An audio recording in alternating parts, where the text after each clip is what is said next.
Hey everybody, we're going to go over another form, and this one's called the Must Sell Addendum.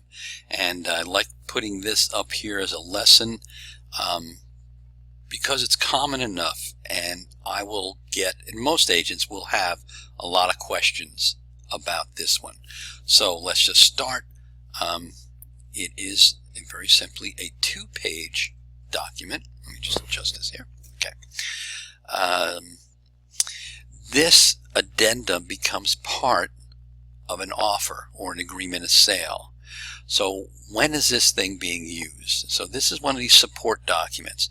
This is used if you're representing the buyer. So if you're a buyer's agent on this transaction, you are preparing this form. If you're a listing agent, this is a form that you'd probably receive. So when do you use it? Well, when your buyer needs to sell a house in order to buy the next house. So it could be a local house or it could be in another state. But let's say you have buyers, they want to move to Delaware from somewhere else. They picked out a house they like, they want to put in an offer, but they have to sell their house in order to buy this house. Whether it's financial or they don't want to carry two mortgages, then you're going to put in, this is a contingency addendum.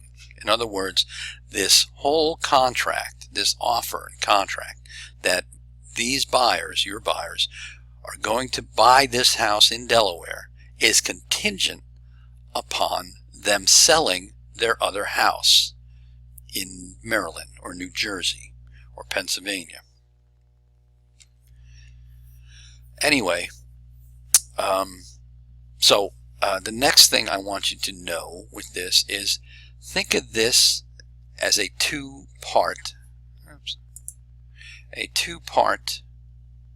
addendum. So there's the main part here, and this is the addendum part, and then page 2, think of this as the action part. So when you start to put something in place, in other words, the first part of this addendum is spelling out what the contingency is. This needs to happen, that needs to happen. If this happens, then that happens. It's spelled out here. But when the happens starts, then you're going to fill out something on the second page. So, as a buyer's agent, it's not a bad idea that if they have a house to sell, that you put this in there. Now, your buyers may tell you, well, we don't really need to sell our house in New Jersey or Wilmington or Lewis or whatever. We don't really need to sell it, but man, we really don't want to carry two mortgages. The mortgage rep said we can, but I'd rather not. Okay, we'll put in the must sell addendum because you could always remove it down the line. So, filling in the blanks, seller's name here, that's the sellers, meaning who's on the contract, the buyers who are buying the house. Who's that name? The buyers, these are your clients. These are the ones who have the house that needs to be sold. The property, this is the property that the addendum is subject to, meaning what property are the buyers wishing to buy. This is not the buyer's house that they're trying to sell. Okay, did you follow that? So you have, this is an addendum right here, key in that word, this is an addendum to the agreement of sale. So the parties involved and the properties involved are going to be the same as what's on the agreement of sale. So on that contract, there's a seller, there's a buyer, and there's a property being sold. So this is the seller's name, your buyer's name, and the property the buyers want to buy. That's what's these people, the sellers, are selling. Okay, the agreement of sale date, that's when the agreement of sale was put together. If you don't have it, I mean, if you have it as an offer, you know, if your buyer signed it and it's just an offer right now and it's dated today's date, then date this today's date too. All right, and the addendum date, because this could be added later, so that's why that date's there. But if it's going up with an offer, put the same date. And the addendum date, what date did you prepare this? So very often these two here are the same dates. All right, the first one is going to describe, well, what this agreement is contingent upon the buyers obtaining a satisfactory agreement of sale on the buyer's current property, identified at and that's where you put their address. If it's a New Jersey property, you're going to put that New Jersey address in there. If it's in Wilmington, you're going to put that Wilmington address in there. But this is hereafter known as, let's go over there, the must-sell property on or before a certain date. All right, two things in this first paragraph right in here.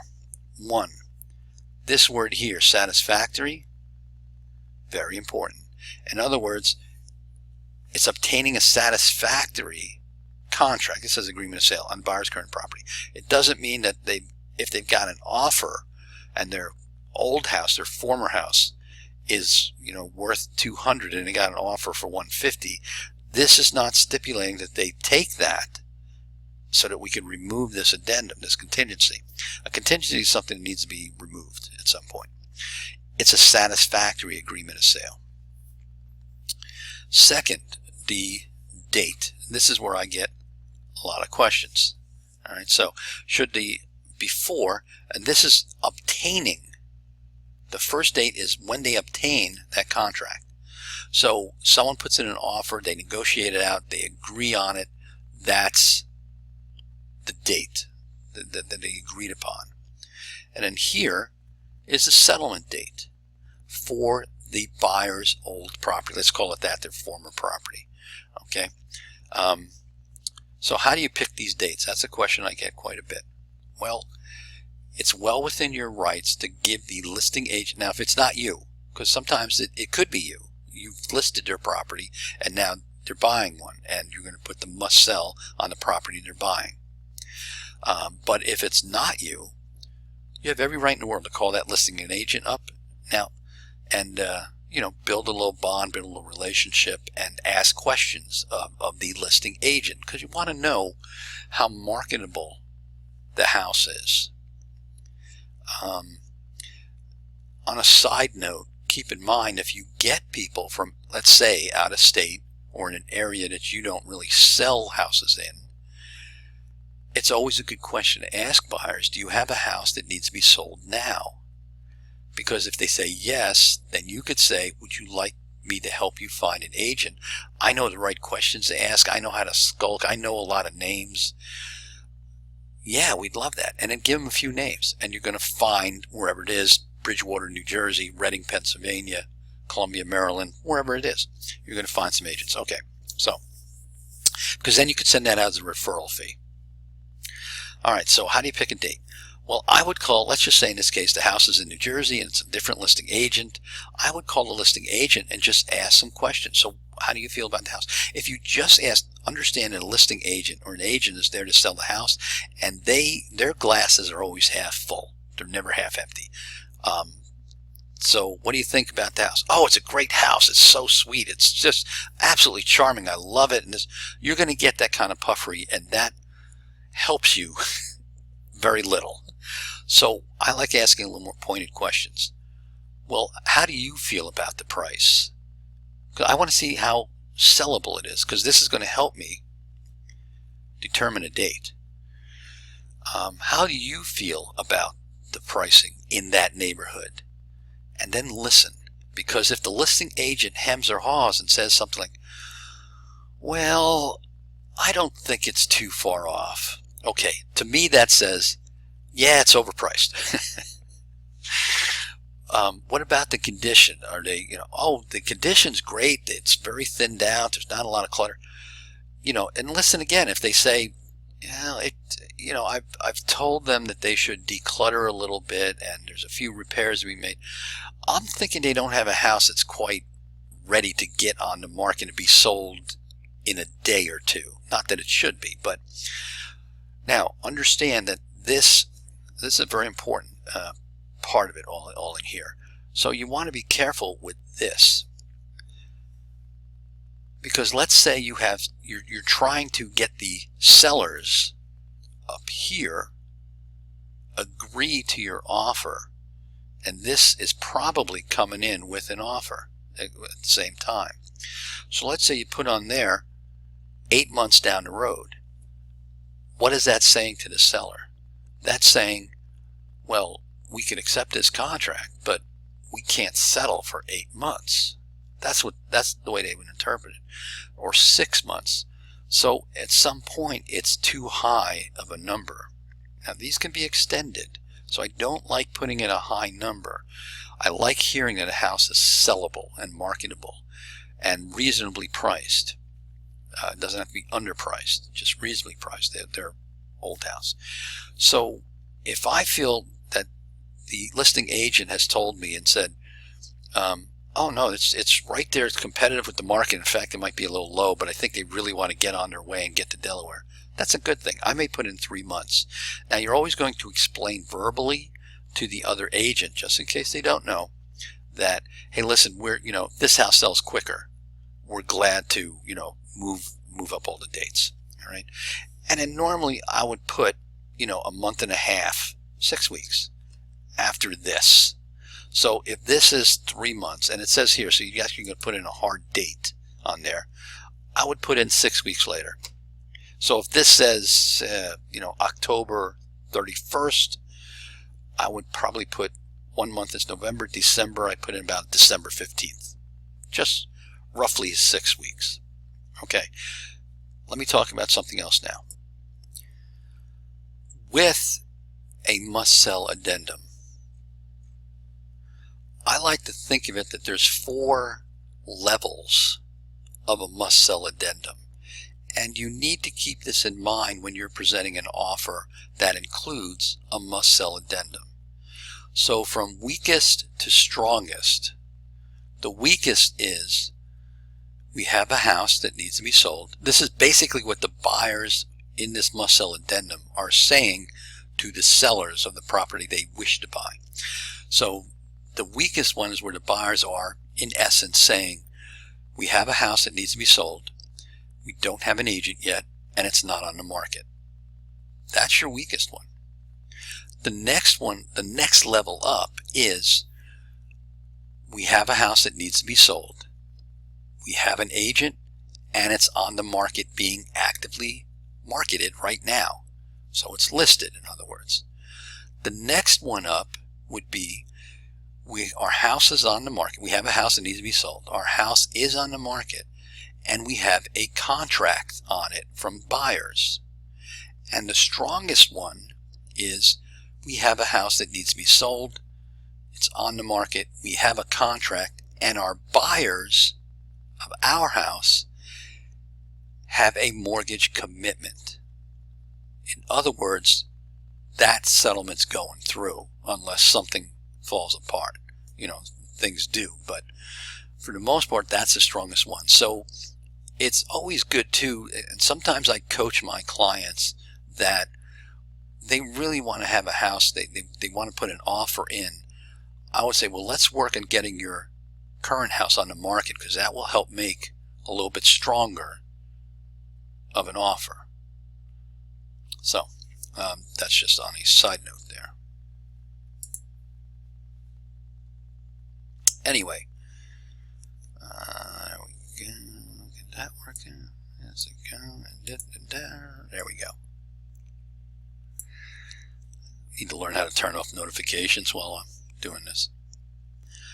All right, so that's an important one to think about right there. All right, very easily, this is the buyer's property. Here, I don't like to push it more than about 3 months. I think 2 months is too soon. I think 4 months is a little too long. I'm trying to get the offer to go through, and here I usually put about a month and a half later. Okay, so during the period of this contingency, the buyer's must-sell property shall be exclusively listed with, and that'll have an agency. Now, if it's you, you're going to put eXp Realty. If they don't have it on the market yet, you're going to put TBD, or you could spell out to be determined. Again, makes it weaker. And down here it says that we will supply the agent with a copy of the executed listing agreement for the buyer's must-sell property. If the buyer does not provide the listing agreement now or within X amount of days of ratification date of this addendum, then, hey, we could just say, forget it. In legal terms, it could be declared null or void. But I like the other legal phrase of it. Hey, forget it. All right. In all honesty, the listing agent wants to see the listing agent of the property the buyers wish to purchase. They want to see that it's on the market. So usually a printout in the MLS sheet satisfies that, other than a listing agreement. If I'm the listing agent and I receive a must-sell addendum, I would like to see the MLS sheet or look it up myself. That's proof for me. And truly, a listing agreement can be taken, but that doesn't mean it's in the MLS. So I like seeing it. The MLS sheet solves it. So if your buyers, and this is trying to prepare a good offer, if your buyers need a must-sell addendum and they're at that level 2, let's call it, we need to sell our house, we do have an agent, and our house is on the market, I would print out the MLS sheet and attach it to the offer, attach it to this must-sell addendum, just being proactive with it. All right. Seller retains their right to continue to market their property, and they can do that. You need to explain that to your buyers. They can keep it active. They can keep it active with contract or kick out or something like that. Now, very often agents won't show active with a contract because they know there's already a contract on it, but they will show it, and they would prefer to show everything active with no contract on it first. But if they're working with buyers and they've gone through pretty much everything, it's kind of like, well, we've seen everything that's on the market, then they may dive back in and say, well, let's take a look at these actives with contract. Or if they're looking for something very specific and this house that's under contract with your buyers offers it, let's say it's a 3-car garage and a certain amount of square footage, they're going to go show it. Contract or not, they're going to go show it. So you need to prep your buyers for that. All right. Immediately upon removal of this must-sell addendum, buyer shall make an additional deposit of, not necessary. If the seller insists on that, then you can negotiate something in there. Usually this is going to say 0. And that's, as I'm working for the buyer, that's what I would put in. If there's any other additional terms, you could put it in here. This one's set up to be signed already, so your buyer's going to sign it if there's 2 of them, and if it's doing it on a electronic signature dot loop, you don't have to worry about the date. That'll do it for you. If it's what they call wet ink, meaning they actually take a pen to paper, make sure they date it, and make sure everybody dates it. So there might be 2 sellers, 2 buyers, and you're going to witness it just as to witness it. Now, that's basically the must-sell addendum. Now, what happens if something needs to take place? Well, then the second part kicks in. Now, there's nothing here that needs to be signed right now, but always include this second page with the must-sell addendum, because you're going to fill out this first part here anyway, and you'll notice that this first part is exactly the same as this first part. Getting racy with my mouse roller. So this, always submit over 2 pages of it, because this is already filled out. Now, seller notification of initiation. The seller hereby gives written notice or that another satisfactory agreement to sell a property has been received. So what is this? Well, the house stayed on the market. Other buyers came in and said, it's perfect, we love it. A good buyer's agent is going to coach their buyers and say, look, we can't come in with a lowball offer on this. There's a contract on it already. If you want to replace a contract, you better come in with something stronger. So very often, this is going to be a strong contract. It could be that your contract has $7,000 of settlement help, and the new contract says, well, we could find a way around that. We're only going to ask for $2,000. Your contract is X amount of dollars offer. The new contract is X amount of dollars plus $2,000. $2,000 over what you put on there. So the seller can say, listen, this is kind of the right of first refusal. So in other words, the seller can say, look, it's basically saying, I got a better offer. So, and I could settle quicker. That's usually the big thing. But I have a contract with you that's permanent. So either, you know what, or get off the pot. The people, all right, that's what they're saying right here. So the seller's saying, here's your written notice because you have right of first refusal. So you could, if the buyers remove the addendum, your contract's still in place. So they need to be able to handle two mortgages, or feel comfortable with having two houses at the same time. That's a big gamble for a lot of places. Many buyers, they can't buy the house unless they sell the other one. So, and you want to go over this part because it helps them stay aggressive in the marketing of their house back home, wherever that is. So this is all kicks into place. So the sellers just simply sign this. This explains it here. They sign this, and then you're going to receive that. All right. Now the buyers want to remove this, and they just say, you know what? There's too much action on this house that we want to buy. We can afford two mortgages. We're okay. We've got enough money for down payment. Let's remove it. So they're going to get the notification, and they could remove this. All right. If not, then the contract, the agreement of sale, can be voided. Here's the signatures voiding the agreement. Buyer is unable to remove the must-sell addendum. I need the $50,000 from the house I'm selling in order to buy a house in Delaware, or to buy a house in this area. I can't remove the addendum because I can't buy the house. I can't move forward with the sale unless my old house is sold. So this is where the contract would be voided. So 2 pages, think of it as this first page is the one you want to fill out. You want to fill out the second part. You're going to include both parts, but this is the main addendum part of it, and this is the action part of it. If things start to occur, here's what happens. All right, so that's it for this time. Again, homework, look this over, because I didn't go over every one of these, but you want to read these over and become familiar with it. And I thank you for your time, and I will talk to you again next time.